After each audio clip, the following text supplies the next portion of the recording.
El tema de hoy en el segundo Congreso Internacional FCCI División Hispana es Embajadores en Comunidad, País y Mundo.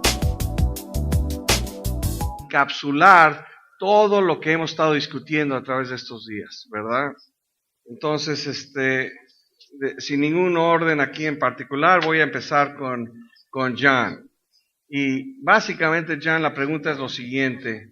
¿Hay algún patrón que tú has encontrado para construir una empresa cristocéntrica y transferir la cultura de Cristo en tu negocio?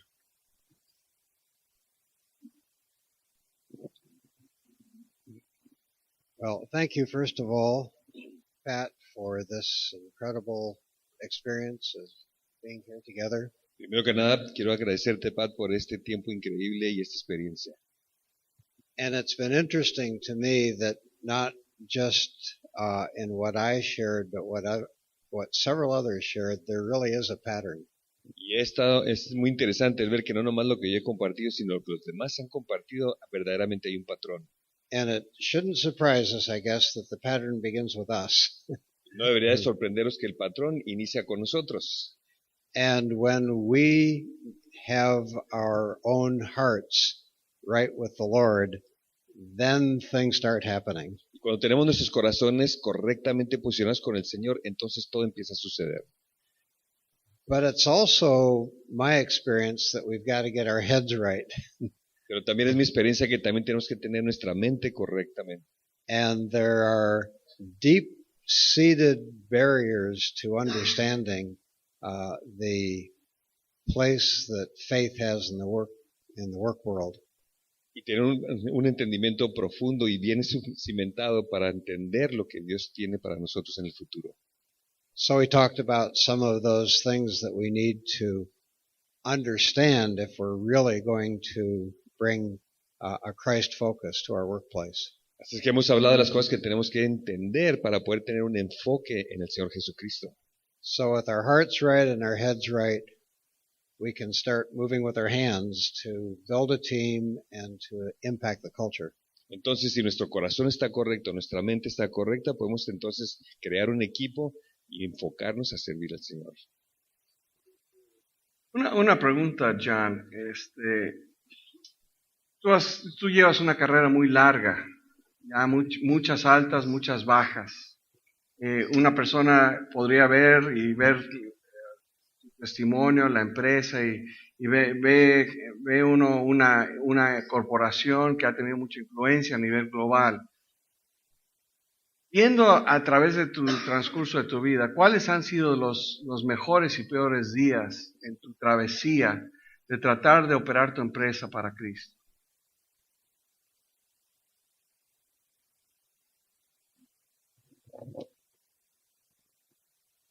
The great challenges to me have come around disappointments with people. Los grandes retos para mí se han presentado cuando hemos tenido retos importantes de la gente. And there's always a reminder that we're still flesh. Siempre hay un recordatorio que siempre seguimos siendo carne.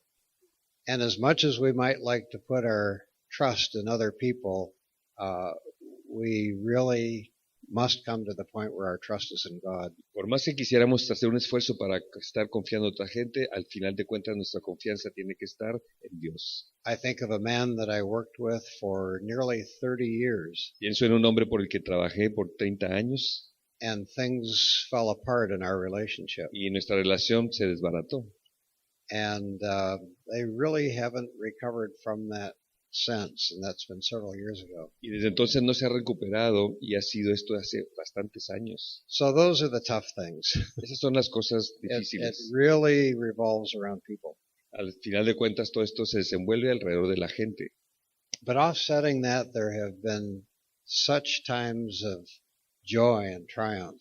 Pero habiendo dicho eso, también ha habido tiempos de gozo y de triunfo. And interestingly enough, those have to do with people too. Interesantemente, también tiene que ver con la gente. And a high point for me was just over 10 years ago. El punto más álgido para mí fue algo que sucedió hace 10 años. in a company that was started by my father in our home. La compañía que inició por mi padre en nuestro hogar, We were able to move the leadership to the third generation, pudimos our mover el oldest liderazgo son. a la tercera generación, a nuestros hijos. And when we had a ceremony involving our board of directors and many of our customers and suppliers and friends, Y cuando tuvimos una ceremonia donde estuvo el consejo de administración, nuestros empleados, nuestros proveedores y todos los que estábamos ahí, it was the closest thing that I've experienced to what Elisha must have experienced when Elijah gave him the mantle. fue lo más cercano que yo experimenté en mi vida, que fue cuando Elías le pasa el manto a Eliseo. God had been preparing him for that role even more than I understood. Dios nos prepara para caminos como esos más de lo que podemos entender. And now I'm able to work alongside him and support him and help him, but he's running the show. Y ahora puedo trabajar con él y apoyarlo a él y ver que él es el que está manejando las cosas. Muchas empresas familiares y de primera generación no tienen mucho éxito en hacer esa esa transferencia de una forma sólida. ¿A qué atribuyes que ustedes han logrado esa transferencia?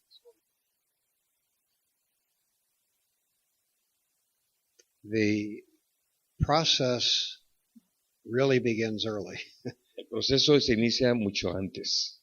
It begins at home with the kind of values that you want to see reflected in a future leader. Inicia en el hogar donde existen los valores que quieres ver expresados en los líderes futuros. But I think it also requires a very careful implementation. Pero creo que también se requiere una muy cuidadosa implementación.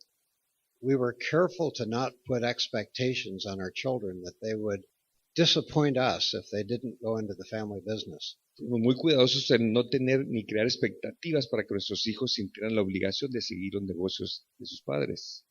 And so when they did, it was something that they were choosing to do. Entonces, de esa manera, cuando decidieron hacerlo, fue algo que fue su propia decisión. I've also drawn tremendously from the value of godly counsel. También he recibido bastante del consejo de Dios. And a step that we took a number of years ago to have an outside board of directors has really helped guide through these major decisions. Y en el pasado tomamos la decisión de incluir en nuestro consejo a personas fuera de la compañía y eso nos ha ayudado bastante. Eso es probablemente, es muy difícil sujetarse como fundador o como líder en tu posición y pocos lo logran hacer. ¿Qué fue el ingrediente más importante para que tú te sujetes a una mesa directiva?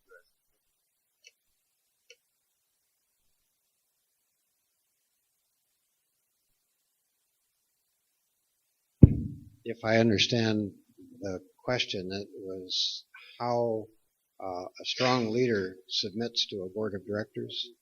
As a founder. Yeah. I sought out the most capable business people who also shared our hearts that I could find. Yo busqué a los hombres más capaces que pude encontrar y que también tenían el mismo corazón que nosotros. These were people who had a solid track record in business leadership, but also understood the privately held company. Estos son gentes que han tenido un sólido testimonio de su caminar como empresarios y también que han tenido un corazón para la compañía. And as we meet together to take counsel, it isn't a question of 4 votes versus 3. Y cuando nos reuníamos a pedir su consejo, no era una situación de buscar 4 votos contra 3. It's a goal to hear the Lord together. Sino el objetivo era escuchar la voz de Dios todos juntos. And so that type of oversight is not a burden, it's really a joy. Y ese tipo de cobertura no es una carga, sino al contrario, es un gozo. I begin with the proposition that we should all be people under authority. Inicié con la propuesta de que todos tenemos que ser gente bajo autoridad. And where I see people going off the rails, if we can use that term, Donde yo he visto a gente que, por decir, se sale fuera del carril, they have not yielded important parts of their life to the counsel of other people. Son gente que no han cedido las partes importantes de sus vidas bajo el consejo de otros. So really I see a board and I see advisors as being a gift and a great asset to an organization. Yo veo el consejo y los consejeros siendo un verdadero activo, no más para mí, sino para la compañía. Realmente Gozo. regresa a lo que estaba hablando hoy en la mañana Rolando, ¿no? Regresa al corazón. Abel, muchas gracias, John. Abel, ¿de qué manera podría reconocer y apreciar los esfuerzos de los miembros de un equipo? O sea, ¿de qué forma puede uno hacer eso como creyentes cuando estamos tratando de integrar nuestra fe y particularmente cuando tenemos miembros de nuestro equipo, unos son creyentes, otros no son tan creyentes? Bueno, primeramente, gracias. Una de las maneras es trayéndolos a Cancún. Pero No se hagáis. no os hagáis.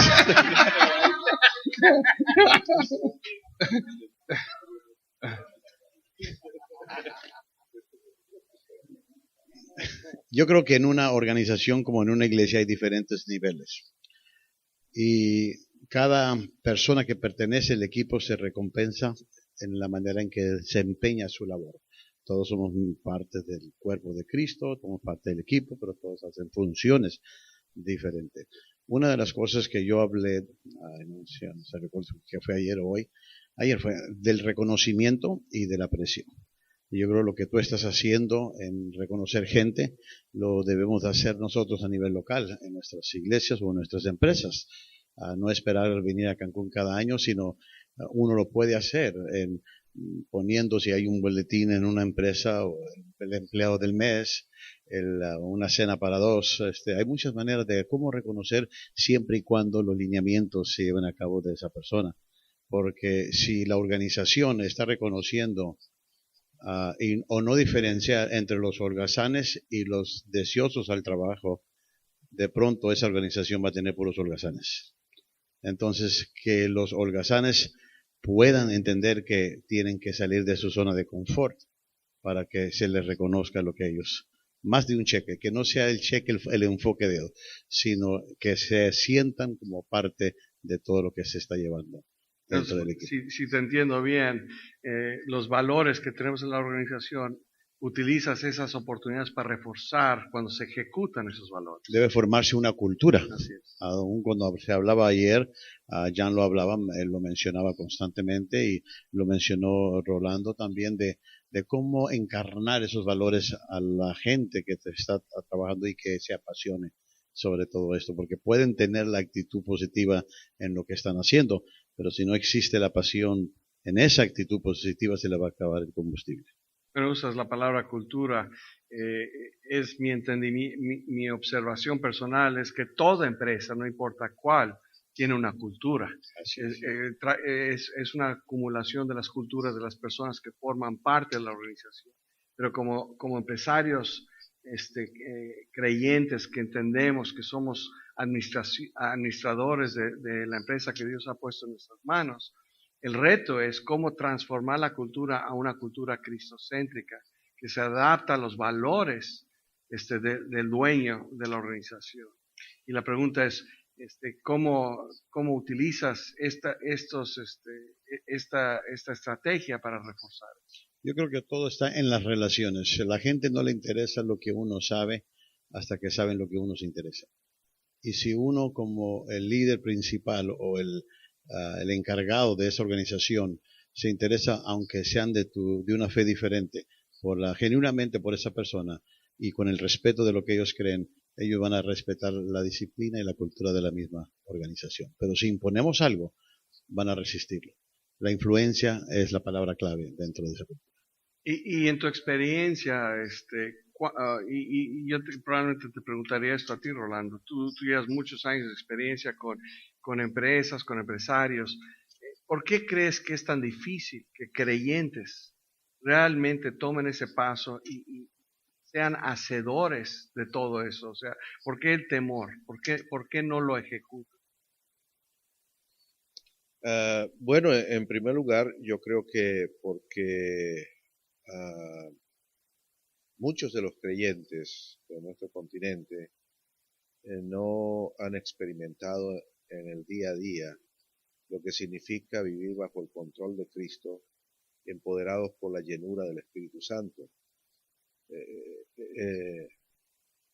El temor tiene que ser vencido no por nosotros humanamente, sino más bien vencidos por una entrega hacia Dios, y entonces Dios nos empodera para tomar esos pasos de acción y poder vivir una vida coherente con las enseñanzas del Evangelio. Entonces, si te entiendo bien, el reto es que o la realidad es que nos enredamos en religión y no una relación personal íntima con eso. Así es. Y muchas veces es porque tal vez conocemos los textos bíblicos, pero no los entendemos. Y si no los entendemos, entonces no podemos practicarlo en todo momento. Alguien preguntó para ti, Rolando, no me quedó muy claro lo de tener una teología de las ciudades y cómo poder vencer la perspectiva de Dios del trabajo. Bueno, cuando hablé de una teología de la ciudad, muchos cristianos no comprenden de que aquí en la tierra el bien y el mal coexisten. Y entonces hay un rechazo hacia su propia situación en la ciudad, hacia la corrupción. Y entonces tratamos de, en lugar de involucrarnos como lo hizo Jesús con los problemas de las ciudades, nos aislamos. Y pensamos que realmente eso es lo que aprecia Dios, que nos aislemos, cuando Él más bien quiere que nosotros nos involucremos a través del amor que Él ha derramado en nuestros corazones, a través de el fruto del Espíritu de nuestra vida, el amor, el gozo, la paz. Entonces, en la medida que nosotros vamos viendo cómo ve Dios nuestra ciudad, nos vamos a involucrar y vamos a ser portadores de ese poder que tiene el Evangelio para primero atraer a la gente a Dios y en segundo lugar también para cambiar desde las personas, las instituciones y la ciudad y hacer de nuestra ciudad no una ciudad perfecta, pero un buen lugar donde vivir. Abel, ¿cuáles son los principios que ayudan a integrar mi fe a nivel personal?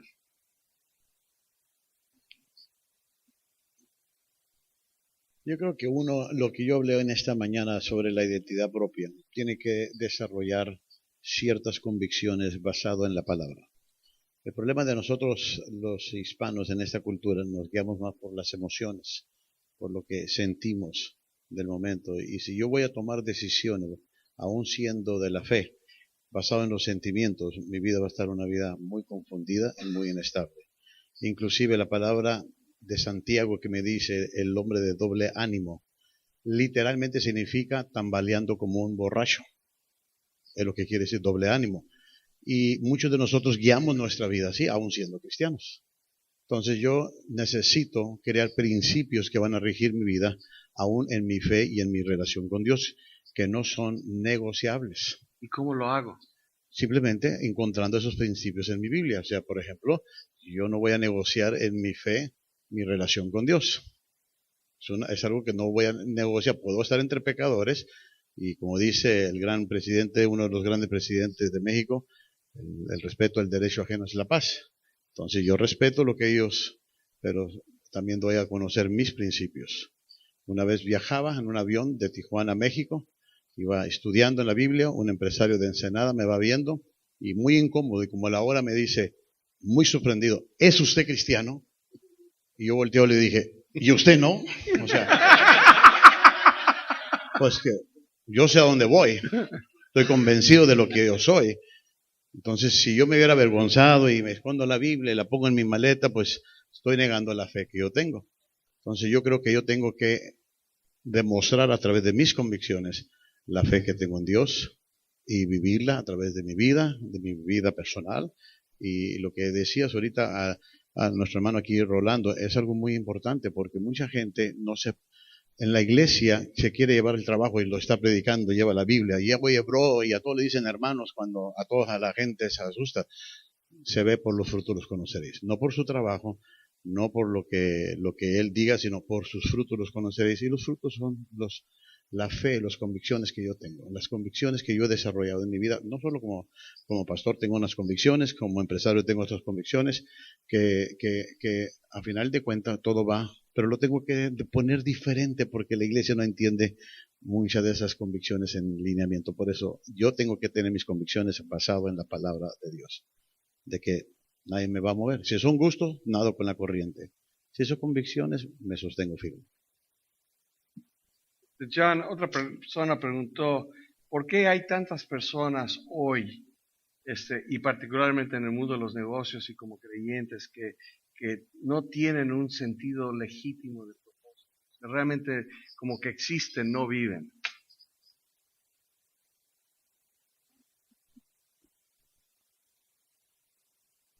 The point I think that has come out of many of the comments that have been made at this conference is that gaining a sense of purpose doesn't just happen. Un punto que ha salido en muchas de las las personas que han participado en la conferencia es que el propósito no nomás llega o sucede. Oh yes, we can find some good sounding ideas and put some fancy language around it. Podemos traer algunas ideas medio fantasiosas y poner un lenguaje así muy atractivo. But a valid sense of purpose really comes out of waiting on the Lord. Pero un sentido válido de propósito tiene que venir de una esperar en el Señor. And I'm not so good at doing that all the time. I'm a person of action. Yo no soy muy bueno para esperar, más bien soy una persona que quiere iniciar con la acción. But it's interesting that waiting on the Lord is an active pursuit. It's not passive. Es interesante que aún el esperar en el Señor es una actividad activa, es de acción y no pasiva. So in this case, I think we need to be active about seeking that purpose. Lord, what is it that you have for me? En este caso tenemos que ser activos en buscar el propósito de Dios, preguntándole, Señor, ¿qué es lo que quieres que yo haga? So if we knock on that door, it's going to open and we're going to gain clarity. Si tocamos esa puerta, vamos a tener claridad, se va a abrir y vamos a tener claridad. I've been impressed with the number of people who have come up to me at this conference. Yo estaba impresionado con el número de personas que han venido a mí en esta conferencia. And they've reported that little exercise that we did yesterday of taking a few minutes and writing things down on a card really helped them to clarify their own sense of purpose. Several have said that. Y que me ha comentado que el ejercicio que hicimos en llenar esas tarjetitas de buscar el propósito de Dios personal para tu vida les ha dado un verdadero sentido y claridad. ¿Por qué crees que algo tan sencillo no lo hacemos?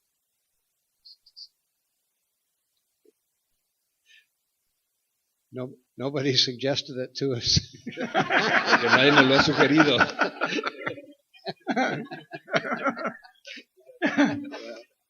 A ver, ¿cuáles son los factores que se deben considerar para preparar a la siguiente generación?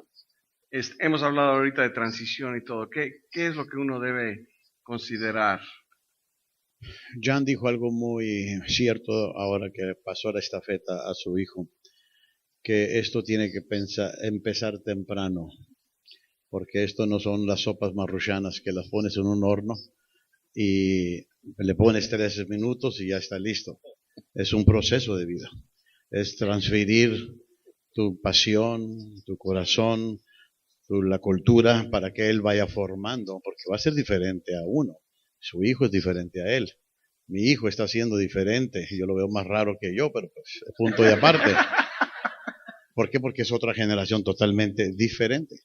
Entonces, yo creo que aquí entra el concepto de monitorear o mentorship, el coaching, lo que le llamamos el coaching. ¿Quién va a ser la persona clave? Y ahorita yo estoy aplicando para ser el hijo de Javier. ¿Okay? Perdón. Ya vengo con experiencia. Pick me, pick me, pick me. No se te olvide la mordida que te di.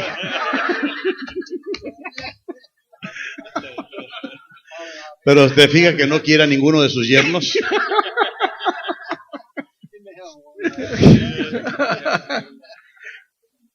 Empieza de temprano y empieza invirtiendo en la vida de ellos.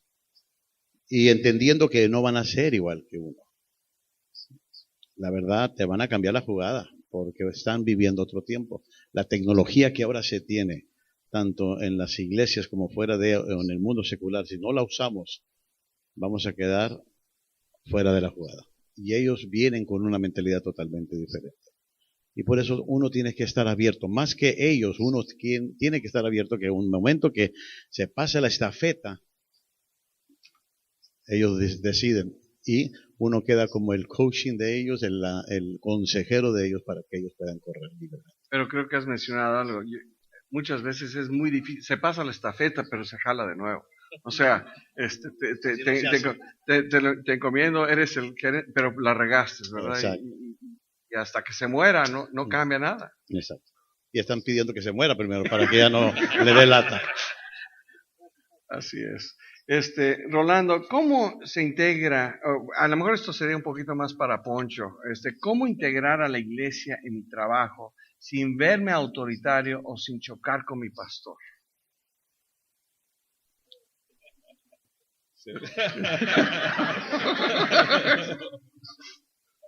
Eso va a suceder.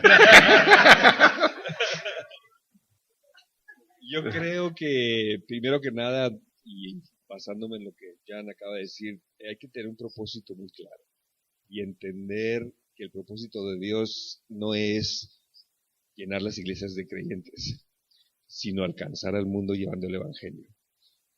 Un empresario que tiene esa visión, entonces tiene la madurez y la humildad para caminar sobre esa base y poder servir en el contexto de la congregación donde pertenece, alineado al pastor. Pero por otro lado se necesita exactamente lo mismo del pastor.